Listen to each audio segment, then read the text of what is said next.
صفحہ نمبر 10 آیت نمبر 9 مکمل ہوئی تھی. 10 نمبر آیت سے سبق شروع ہو رہا ہے.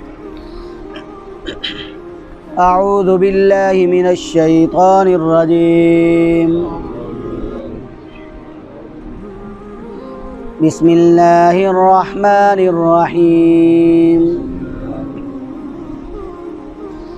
فأوحى إلى عبده ما أوحى ما كذب الفؤاد ما رأى أفتمارونه على ما يرى ولقد رآه نزلة أخرى عند سدرة المنتهى عندها جنة المأوى إذ يغشى السدرة ما يغشى ما زاغ البصر وما طغى لقد رأى من آيات ربه الكبرى. صدق اللہ العظیم. کل جو سبق ہم نے پڑھا تھا اس سبق میں اللہ تبارک و تعالی نے اپنے محبوب حضور نبی اکرم صلی اللہ علیہ وآلہ وسلم کا تذکرہ فرمایا اور ارشاد فرمایا کہ حضور نبی اکرم صلی اللہ علیہ وآلہ وسلم جب بھی اپنی زبان اقدس سے الفاظ نکالتے تھے تو وہ اپنی خواہش سے نہیں بولتے تھے بلکہ اللہ تبارک و تعالی کی طرف سے وحی کی جاتی اور آپ اپنی زبان سے الفاظ کو نکالتے. آج جو سبق ہم پڑھ رہے ہیں اس سبق میں بھی اللہ تبارک و تعالی نے اپنے محبوب حضور نبی اکرم صلی اللہ علیہ وآلہ وسلم کا تذکرہ فرمایا اور اللہ تبارک و تعالی نے سفر معراج کو بیان کر کے اپنے محبوب کی عظمتوں کو بیان فرما دیا. اللہ نے ارشاد فرمایا فاوحا، پس اس نے وحی کی، اللہ تعالیٰ نے وحی کی الی عبدہ، اپنے بندے کی طرف، ما اوحا، جو وحی کی. اس میں مفسرین کرام رحمۃ اللہ علیہ کا ایک گروہ یہ کہتا ہے کہ اس کا مطلب یہ ہے کہ اللہ تبارک و تعالی نے حضرت جبرائیل علیہ السلام کی طرف وحی کی اور وحی کے جو الفاظ حضرت جبرائیل علیہ السلام کو اللہ تعالیٰ نے ارشاد فرمائے وہ الفاظ حضرت جبرائیل علیہ السلام لے کر حضور نبی اکرم صلی اللہ علیہ وآلہ وسلم کی ذات اقدس کی طرف گئے. یعنی اللہ تبارک و تعالی نے حضرت جبرائیل علیہ السلام کو جو حکم سنایا، حضرت جبرائیل علیہ السلام اللہ کا وہ حکم لے کر حضور نبی اکرم صلی اللہ علیہ وآلہ وسلم کے پاس پہنچے. اور مفسرین کرام رحمۃ اللہ علیہ کا دوسرا گروہ یہ کہتا ہے کہ اس کا مطلب یہ ہے کہ اللہ تبارک و تعالی نے اپنے محبوب حضور نبی اکرم صلی اللہ علیہ وآلہ وسلم کو اپنا بہت ہی زیادہ قرب عطا کیا کہ حضور نبی اکرم صلی اللہ علیہ وآلہ وسلم پر اللہ تعالیٰ نے وحی فرمائی اور ایسی وحی فرمائی کہ پہلے وحی آتی تھی تو حضرت جبرائیل علیہ السلام کی وساطت سے، لیکن اللہ تبارک و تعالیٰ نے اس موقع پر اپنے محبوب کو ایسا قرب عطا کیا کہ اللہ تعالیٰ نے حضرت جبرائیل علیہ السلام کی وساطت کے بغیر حضور نبی اکرم صلی اللہ علیہ وآلہ وسلم پر وحی کی. یعنی الی عبدہ، اپنے بندے کی طرف اللہ تبارک و تعالی نے بغیر کسی وساطت کے وحی کی. اب حضور نبی اکرم صلی اللہ علیہ وآلہ وسلم نے سفر معراج میں اللہ تبارک و تعالی سے کلام سنا اور اللہ تبارک و تعالی نے آپ کو 3 خصوصی انعامات سے بھی نوازا. پہلا انعام کون سا تھا؟ اللہ تبارک و تعالی نے 50 نمازیں آپ صلی اللہ علیہ وآلہ وسلم پر فرض فرمائی، جو بعد میں کتنی رہ گئی؟ 5 رہ گئی. دوسرا، اللہ تبارک و تعالی نے سورۃ البقرہ کی آخری آیات آمن الرسول بما انزل الیہ من ربہ سے لے کر آخر تک حضور نبی اکرم صلی اللہ علیہ وآلہ وسلم کو عطا کی. اور حدیث میں کیا آتا ہے؟ آقا علیہ السلام نے ارشاد فرمایا جو بندہ ان آیات کو رات کے وقت پڑھتا ہے تو یہ آیات اس کے لیے کافی ہو جاتی ہیں.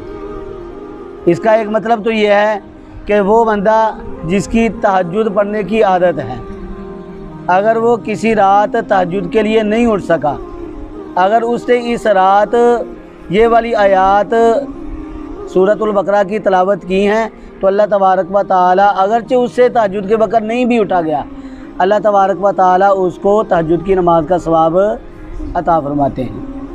دوسرا فرمایا کہ جو بندہ ان آیات کو رات کے وقت پڑھ کر سوتا ہے، اللہ تبارک و تعالی اس کو چوروں، ڈاکوؤں اور بہت سارے فتنوں سے محفوظ رکھتے ہیں۔ تو اللہ تبارک و تعالی نے ارشاد فرمایا فَأَوْحَىٰ إِلَىٰ عَبْدِهِ مَا أَوْحَىٰ، پس اللہ تعالیٰ نے وحی کی اِلَىٰ عَبْدِهِ اپنے بندے کی طرف، ما اوحا جو وحی کی۔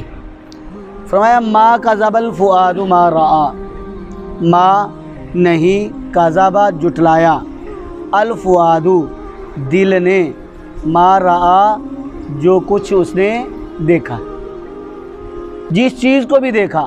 دیکھا کس نے ہے؟ حضور نبی اکرم صلی اللہ علیہ وآلہ وسلم سفر معراج میں گئے ہیں، تو آقا علیہ الصلوۃ والسلام نے اس سفر میں جو کچھ بھی دیکھا، دل نے اس کو جھٹلایا نہیں۔ حضور نبی اکرم صلی اللہ علیہ وآلہ وسلم نے جو کچھ دیکھا اپنی آنکھوں سے دیکھا اور صحیح دیکھا۔ آقا علیہ الصلوۃ والسلام سے دیکھنے میں کوئی غلطی نہیں ہوئی۔ کیا کچھ دیکھا؟ اللہ کے محبوب حضور نبی اکرم صلی اللہ علیہ وآلہ وسلم نے یہ بیت المقدس کو، مسجد اقصیٰ کو، یہ پہلے آسمان کو، دوسرے آسمان کو، تیسرے، چوتھے، پانچویں، چھٹے، ساتویں آسمان کو اپنی آنکھوں سے دیکھا، یہاں تک کہ جنت اور دوزخ کو بھی دیکھا۔ اللہ تبارک و تعالی نے مشاہدہ کروایا، حضور نبی اکرم صلی اللہ علیہ وآلہ وسلم نے اپنی آنکھوں سے مشاہدہ کیا اور دل نے ان باتوں میں سے کسی بات کو جھٹلایا نہیں۔ اب جب حضور نبی اکرم صلی اللہ علیہ وآلہ وسلم سفر معراج سے واپس آئے تو سب سے پہلے ملاقات سیدنا ابو بکر صدیق رضی اللہ تعالیٰ عنہ سے آپ صلی اللہ علیہ وآلہ وسلم کی ہوئی۔ جب سیدنا ابو بکر صدیق رضی اللہ تعالیٰ عنہ نے آپ صلی اللہ علیہ وآلہ وسلم کو دیکھا تو عرض کی، حضرت التمستک علی فراشک فلم اجدک، میں تو آپ کے دروازے سے گزر رہا تھا، میں نے دیکھا کہ دروازہ بند ہے، دروازہ بند ہے لیکن کنڈی نہیں لگی ہوئی، تو میں نے دروازے کو کھول کے دیکھا، میں نے آپ کی چارپائی کو دیکھا لیکن چارپائی پہ آپ مجھ کو نظر نہیں آئے۔ تو حضور نبی اکرم صلی اللہ علیہ وآلہ وسلم نے یہ بتلایا کہ مجھے اللہ تبارک و تعالی نے معراج پر بلایا تھا۔ آقا علیہ الصلوۃ والسلام نے واقعہ معراج ان کے سامنے کچھ بیان کیا تو سیدنا ابو بکر صدیق رضی اللہ تعالیٰ عنہ نے بغیر کسی حجت کے، دلیل کے، کیل اور کال کیے بغیر سیدنا ابو بکر صدیق رضی اللہ تعالیٰ نے فرمایا آمنت و صدقت، میں آپ پر ایمان لاتا ہوں اور میں آپ کی تصدیق کرتا ہوں۔ تو سیدنا ابو بکر صدیق رضی اللہ تعالیٰ عنہ نے اس بات کی تصدیق کی کہ آپ نے جو کچھ دیکھا ہے وہ صحیح دیکھا ہے۔ اب سیدنا ابو بکر صدیق رضی اللہ تعالیٰ عنہ تو تصدیق کرتے ہیں، لیکن جب مشرکین مکہ کو پتہ چلتا ہے تو وہ اس بات کو انوکھا سمجھتے ہیں کہ یہ بات ہمارے لیے بڑی نرالی ہے، بڑی عجیب بات ہے۔ ہم جب مسجد اقصیٰ کے سفر کے لیے جائیں، یہاں سے جائیں تو وہ اونٹ جو بڑے تیز رفتار ہوں ان پہ بیٹھ کے جاتے ہیں تو ہمارے تو 2 مہینے لگ جاتے ہیں، لیکن یہ بات ماننے میں نہیں آتی۔ یہ تو کہہ رہے ہیں کہ میں رات کے آخری حصے میں جو ہے رات کے آدھی رات کے وقت میں گیا اور میں نے مسجد اقصیٰ کو دیکھا اور پھر آسمانوں کو بھی دیکھا اور پھر واپس آیا اور رات کے آخری حصے میں پہنچ بھی گیا۔ یہ بات ماننے میں نہیں آتی۔ اب انہوں نے کیا کہا، کہنے لگے اچھا اوپر کے سفر کو تو چھوڑو، جو زمین کا سفر ہے اس کے بارے میں ہم بھی جانتے ہیں، مسجد اقصیٰ کو ہم نے دیکھا ہوا ہے، اس کی علامات ہم جانتے ہیں، تو ہم آپ سے مسجد اقصیٰ کے بارے میں کچھ پوچھنا چاہتے ہیں۔ انہوں نے طرح طرح کے سوالات کرنا شروع کر دیے کہ مسجد اقصیٰ کے جو بڑے بڑے مینار ہیں وہ کتنے ہیں، مسجد اقصیٰ کے جو چھوٹے مینار ہیں وہ کتنے ہیں، سنگ یشب یہ اس سے جو سٹون بنے ہوئے ہیں وہ کتنے ہیں، یا سنگ مرمر سے جو سٹون بنے ہوئے ہیں وہ کتنے ہیں، سنگ عقیق سے بنے ہوئے جو سٹون ہیں وہ کتنے ہیں۔ حضور نبی اکرم صلی اللہ علیہ وآلہ وسلم نے ارشاد فرمایا کہ ان لوگوں کے ذہن اور حافظے بڑے تیز تھے. انہوں نے مسجد اقصیٰ کو دیکھا تھا اور مسجد اقصیٰ کے بارے میں یہ سب کچھ جانتے تھے، علامات کو جانتے تھے. لیکن میں نے تو سفر کیا، لیکن میرے دل میں یہ بات نہیں تھی کہ ایسا بھی ہو سکتا ہے کہ یہ مجھ سے اس کے بارے میں پوچھیں گے. لیکن مجھے کچھ بھی یاد نہیں تھا اور یہ پوچھتے جا رہے تھے. حضور نبی اکرم صلی اللہ علیہ وآلہ وسلم نے ارشاد فرمایا کہ ان لوگوں نے تو تماشا بنا لیا، 2 آ رہے ہیں 4 جا رہے ہیں. یہاں تک کہ بخاری شریف کی حدیث ہے، حضور نبی اکرم صلی اللہ علیہ وآلہ وسلم نے ارشاد فرمایا کہ یہ سب لوگ اکٹھے ہو کر میرے پاس آئے اور آ کر مجھ سے یہ پوچھنے لگے، طرح طرح کے سوال کر رہے ہیں. مسجد نبوی کے ستون کتنے ہیں، اس کی دیواریں کتنی ہیں، کتنی اونچی ہیں. آقا علیہ الصلوۃ والسلام نے ارشاد فرمایا یہ پوچھ رہے ہیں اور میرے ذہن میں کچھ بھی نہیں ہے. اللہ تبارک و تعالی نے مسجد اقصیٰ کا سارا نقشہ میرے سامنے کر دیا. یہ جو سوال بھی پوچھتے میرے سامنے نقشہ آ جاتا، میں فوراً بتلا دیتا. لیکن ان بدبختوں میں سے کوئی بھی ایسا نہیں تھا جو مجھ پر ایمان لایا. یعنی اتنی باتیں پوچھی، اتنے سوال پوچھے، ہر کسی کے سوال کا جواب بھی دیا، لیکن اتنے ضدی تھے ایمان نہیں لائے. تو اللہ تبارک و تعالی ہمیں حق کے خلاف ضد میں پڑے رہنے سے بچائیں، محفوظ کریں. اللہ تبارک و تعالی نے ارشاد فرمایا افتمارونہ، کیا بھلا تم جھگڑا کر رہے ہو اس سے، علی ما ان باتوں پر جو یرا اس نے دیکھی ہیں. کیا دیکھا؟ مسجد اقصیٰ کو دیکھا، پہلے آسمان کو، دوسرے آسمان کو، یہاں تک کہ 7 آسمانوں کو دیکھا، اللہ کے عرش کو دیکھا، کرسی کو دیکھا، جنت کو دیکھا، دوزخ کو دیکھا. اب آقا علیہ الصلوۃ والسلام نے یہ بات ان کو بتلائی، مشرکین مکہ کو پتہ چلا تو وہ آپ سے جھگڑا کرنا شروع ہو گئے. یہ کیسے ہو سکتا ہے کہ آپ ایک رات میں اتنا کچھ دیکھ کے آ گئے ہوں؟ ہم اس بات کو مانتے نہیں ہیں. وہ ضد میں پڑے رہے. اللہ تبارک و تعالی نے ارشاد فرمایا وَلَقَدْ، اور البتہ تحقیق، رآہ، اس نے دیکھا ہے اس کو. کس نے دیکھا ہے؟ حضور نبی اکرم صلی اللہ علیہ وآلہ وسلم نے دیکھا ہے اس کو. سے مراد حضرت جبرائیل علیہ الصلوۃ والسلام.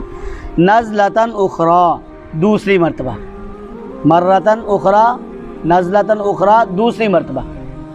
پہلی مرتبہ میں نے بتلایا تھا کہ اللہ کے محبوب حضور نبی اکرم صلی اللہ علیہ وآلہ وسلم نے حضور نبی اکرم صلی اللہ علیہ وآلہ وسلم کو 2 مرتبہ اصلی شکل میں دیکھا ہے. پہلی مرتبہ کہاں دیکھا؟ غار حرا میں. اور دوسری مرتبہ اللہ تعالیٰ فرماتے ہیں عند سدرۃ المنتہا. کہاں دیکھا دوسری مرتبہ اصلی شکل میں؟ سدرۃ المنتہا کے پاس. عند، پاس، سدرۃ المنتہا، سدرۃ المنتہا کے. اب سدرہ کسے کہتے ہیں؟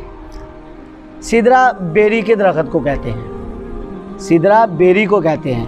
اور یہ بیری کہاں ہے؟ یہ 7ویں آسمان کے اوپر ہے. 7ویں آسمان پر اس کی جڑیں ہیں اور یہ اللہ تبارک و تعالی کے عرش تک جاتی ہے.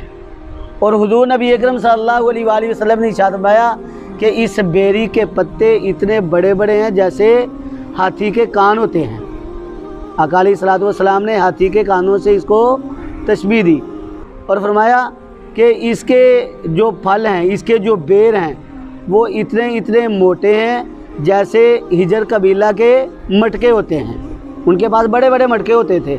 تو فرمایا ایسے جیسے ہجر قبیلہ کے مٹکے ہوتے ہیں. یعنی اتنے بڑے بڑے بیر، سدرہ جو بیری اللہ تبارک و تعالی نے لگائی ہے 7ویں آسمان پر، اس کے اوپر اتنا کچھ ہے.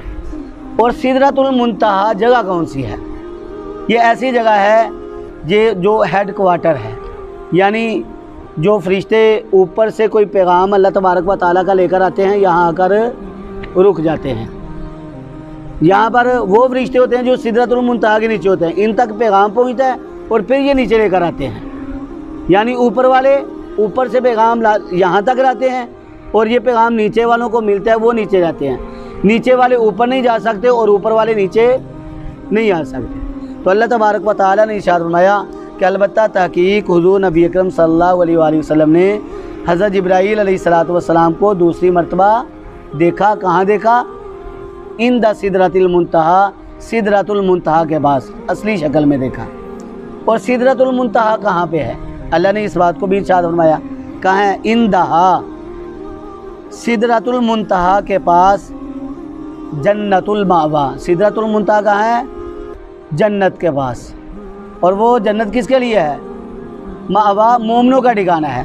فرمایا اند سدرۃ المنتہا، سدرۃ المنتہا کے پاس دیکھا، اندہا اس کے پاس جنت، جنت ہے، المأوا جو مومنوں کا ٹھکانہ ہے۔ یعنی سدرۃ المنتہا اور جنت المأوا کیا ہیں؟ پاس پاس ہیں، قریب قریب ہیں۔ اللہ تبارک و تعالیٰ نے ارشاد فرمایا اذ جس وقت یغشا ڈانپ لیا السدرۃ بیری کو ما یغشا جس چیز نے ڈانپ لیا۔ کس نے ڈانپا ہوا تھا؟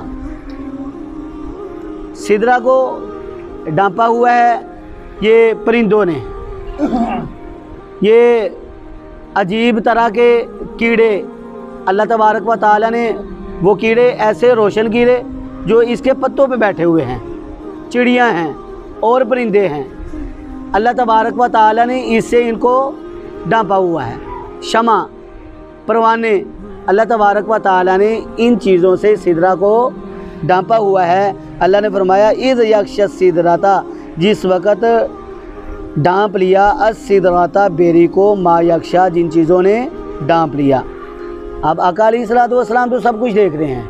فرمایا ما زاغا نہیں ٹیڑھی ہوئی البصر نگاہ وما طغی اور نہ آگے بڑھی، یعنی حضور نبی اکرم صلی اللہ علیہ وآلہ وسلم کی نگاہ بالکل سیدھی ہے، نہ دائیں جاتی ہے نہ بائیں جاتی ہے، اور نہ ہی حد سے زیادہ آگے بڑھتی ہے۔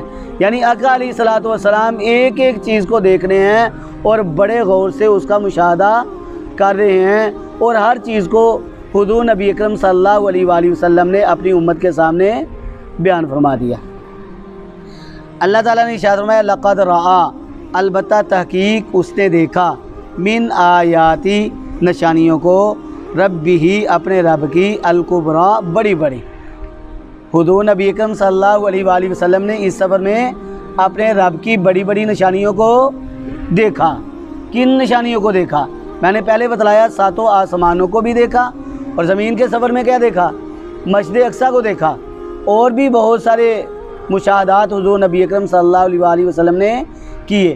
پھر جب یہ زمینی سفر تھا مسجد اقصیٰ تک، اور یہاں سے آپ کا آسمانی سفر شروع ہوا، پہلے آسمان پر، دوسرے آسمان پر، تیسرے، چوتھے، پانچویں، چھٹے، ساتویں آسمان تک حضور نبی اکرم صلی اللہ علیہ وآلہ وسلم گئے۔ اس سے اوپر اللہ تبارک و تعالیٰ نے آپ کو اپنا عرش دکھلایا، کرسی دکھلائی، جنت کو دیکھا، دوزخ کو دیکھا، اور یہ ساری نشانیاں اللہ تعالیٰ فرماتے ہیں کہ ہم نے اپنے محبوب حضور نبی اکرم صلی اللہ علیہ وآلہ وسلم کو اس سفر میں دکھلائیں۔ اب جب قرآن کہہ رہا ہے، اگر ہم قرآن کی بات کو نہیں مانتے، ہم کہتے ہیں یہ کیسے ہو سکتا ہے، ہماری عقل اس بات کو تسلیم نہیں کرتی۔ اگر ہمارے ذہن کے اندر ایسی بات آ گئی تو ہم دائرہ اسلام سے خارج ہو گئے۔ اللہ تبارک و تعالیٰ نے جہاں پر اس واقعے کو تفصیل سے بیان کیا ہے، وہاں پر اللہ تبارک و تعالیٰ نے سب سے پہلے لفظ کیا ذکر کیا ہے؟ سبحان، پاک ہے وہ ذات، قدرت والی ہے وہ ذات جس نے اپنے محبوب حضور نبی اکرم صلی اللہ علیہ وآلہ وسلم کو یہ سارے مشاہدات کروائے۔ تو اللہ تبارک و تعالیٰ سے دعا ہے اللہ تبارک و تعالیٰ ہمیں حضور نبی اکرم صلی اللہ علیہ وآلہ وسلم کے اس عظیم سفر کو ماننے، اس کو تسلیم کرنے کی توفیق عطا فرمائیں۔ آقا علیہ الصلوۃ والسلام کی سنتوں کو پورا کرنے والا بنائیں، قرآن پاک کو کی زیادہ سے زیادہ تلاوت کرنے والا، اس کو سمجھنے والا اور اس پر عمل کرنے والا بنائیں۔ وآخر دعوانا ان الحمد للہ رب العالمین۔